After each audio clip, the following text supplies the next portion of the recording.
Vaxt. Biz vaxtın arxasınca qaçırıq. Amma o dayanmır. Bəzən insan zamanın qədrini bilmir.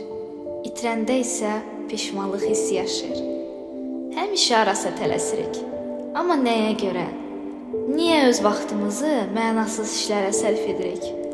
Axı sabahın bizə nə gətirəcəyini bilə bilmirik. Amma həyatda məna yalnız rəblə tapılır. Müqəddəs kitab belə deyir: sabahın qayğısını çəkməyin. Çünki sabahki gün özü üçün qayğı çəkəcək.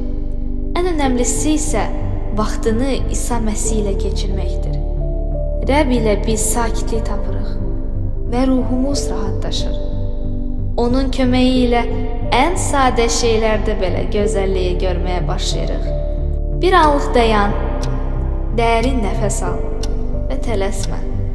Çünki vaxt Rəbbin sənə verdiyi bir hədiyyədir. Ona görə də onu qiymətləndir və həyatında mütləq xeyir dua alacaqsan.